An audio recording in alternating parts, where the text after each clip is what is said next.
I'm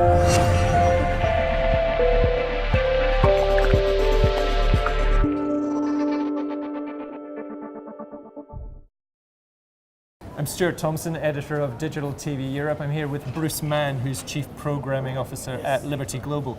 Bruce, Mike Freeze, the CEO of Liberty Global, has talked about having an opportunistic content strategy. He said, there's no big pan-European content play like Time Warner or Disney, so it's more about a market-by-market basis. Within that context, how does Liberty approach content investments as a company? What advantages do you have in being an international player, given that the markets are so fragmented in Europe? We approach our investment strategy by looking at 4 distinct pillars, which are free-to-air networks, production assets, sports assets, and over-the-top digital assets. And they tend to be impactful by market. So Mike's claim about an opportunistic approach is very accurate, because we literally have to have 12 distinct video strategies across the pan-European market. And we lay that into our investment strategy as well.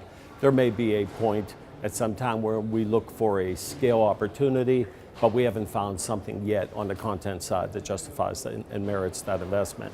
We're very happy with what we have done. We've had wonderful success with TV3 and SBS in Belgium. Our sports assets, our networks are killing it. Our Ziggo Sports is the #1 channel in the Netherlands, doing very well, as is Play Sports. We're launching a channel called My Sports in Switzerland in August. And L3 Media is the #1 independent production house in the UK and doing a phenomenal job. So we're very happy there. We made an announcement last night. We took a minority position in iFlix, which is an emerging markets over-the-top play. So we are feeling our way around, but we haven't dived into a scale play, and won't do so until the right one presents itself.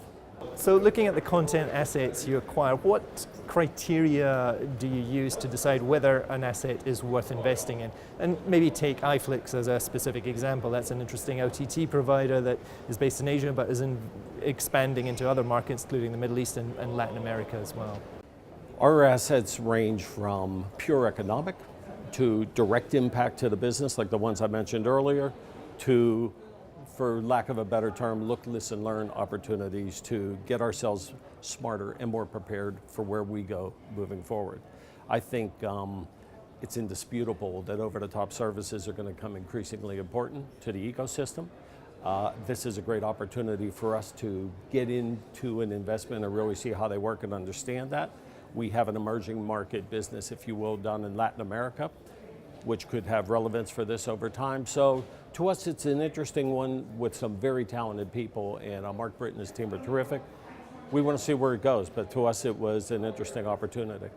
So looking at content acquisition of programs, where can Liberty add value there? I mean, in terms of thinking about VOD or subscription VOD? The bulk of our content, we spend about $2.5 billion a year in content, goes into a broad distribution platform, the typical cable model where we have all the basic genres and demographics covered well. What we aim to do is to find a degree of distinction or exclusivity, if you will, that makes a difference by market. And those points of distinction will vary dramatically by the type of market. And the market will vary depending on who the competitor is, what's the maturity of our business, what opportunities present themselves. But we're surgically working our way through to continue to enhance our proposition.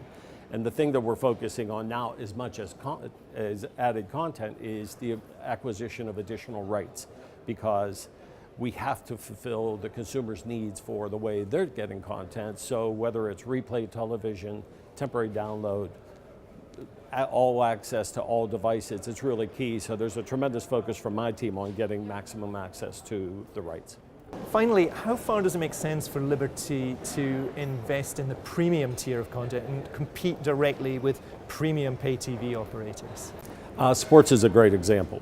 We have made a conscious decision to invest heavily in Belgium and in the Netherlands in sports, and are doing so in Switzerland. We think that'll make a difference, and it's worth the investment. A market like the UK, where you have Sky and BT placing tremendous bets in the sports arena. We're not terribly interested in going in there, though we are the only operator with access to both, which is our point of distinction in that market.